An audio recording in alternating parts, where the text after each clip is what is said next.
ప్రియులరా, బాగున్నారా? దేవుని వాక్యాన్ని క్రమంగా చదువుచున్నారా? ప్రార్థించుచున్నారా? నేటి ధ్యాన వాక్యము 107వ కీర్తన 13వ వచనం. కష్టకాలమందు వారు యెహోవాకు మొరపెట్టిరి, ఆయన వారి ఆపదలలో నుండి వారిని విడిపించెను. కష్టకాలంలో వారు దేవునికి మొరపెట్టిరి, ఆపదలలో నుండి దేవుడు వారిని విడిపించెను.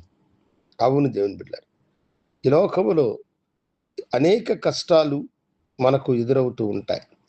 కష్టకాలములో మనము మనుషుల వైపు చూడడం కంటే కష్టకాలంలో మనము దేవుని వైపు చూసి దేవునికి మొరపెట్టినప్పుడు ఆయన మిమ్మలను ఆదుకొని మిమ్మలను విడిపించడానికి సమర్థుడైన వాడు. ఆయనకు అసాధ్యమైనది ఏది లేదు. మొరపెట్టు వారందరికీ దేవుడు సమీపముగా ఉండేటువంటి వాడు. కష్టము కలిగినప్పుడు తన బిడ్డల కష్టమును తీర్చగలిగిన వాడు. వారు ధనవంతులైన, ఆస్తిపరులైన, బీదలైన ఎవరి పట్లైనను ఆయన కృప చూపగలిగిన వాడు.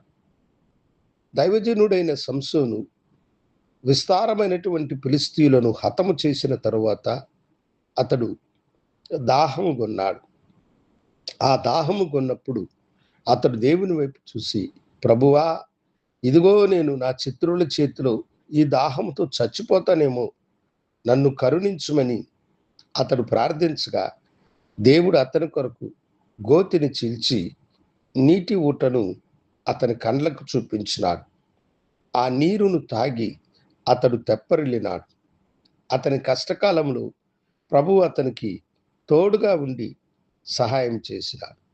నీవే కష్టంలో ఉన్నావు? ధన కష్టమా? నీ వ్యాపారంలో నష్టాన్ని ఎదుర్కొంటున్నావా? సరిగ్గా చదివినది నీ హృదయంలో నిలబడనంటున్నదా? నీ శత్రువులు నిన్ను బాధించుచు ఉన్నారా? ప్రభు వైపుకి చూడండి. ప్రభువా, కష్టకాలంలో మొరపెట్టమని అడిగితివి, ఇదిగోని మేము నీ వైపు చూసి మొరపెట్టుచున్నాం.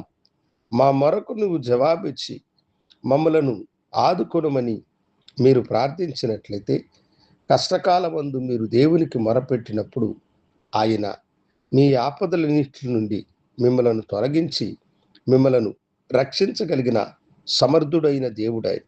ఆయనకు అసాధ్యమైనది ఏదీ లేదు. ఎలాంటి కష్టమైనను సరే, సమయము అని అసమయమని లేకుండా ఏ సమయములోనైనా సహాయము చేయడానికి ఉన్నతమైన దేవుడాయన. మిమ్మల్ని ప్రేమించి మీ కొరకు తన ప్రాణముని పెట్టినటువంటి వాడు. మీరు మొరపెట్టినప్పుడు తప్పకుండా మీకు సహాయం చేసి మిమ్మలను విడిపించి ఆశీర్వదించునుగాక. ప్రార్థించుకుందాం. కనుడా, నీ బిడ్డలు నీ వైపు చూసి అయ్యా తమ కష్టములు మొరపెట్టినప్పుడు వారి మొరను విని వారిని విడిపించమని యేసు నామమున అడిగి వేడుకొనుచున్నాను తండ్రి. ఆమేన్. శుభోదయం. ప్రభు మిమ్మలను దీవించునుగాక. మా ఈ చిన్న సందేశం మీకు ఆశీర్వాదకరముగా ఉన్నట్లయితే మీరు లైక్ చేయండి, కమెంట్స్ పెట్టండి. మా ఛానల్ని ఆదరించవలసిందిగా ప్రభు పేరట మీకు తెలియజేస్తున్నాను. దేవుడు మిమ్మలను దీవించునుగాక.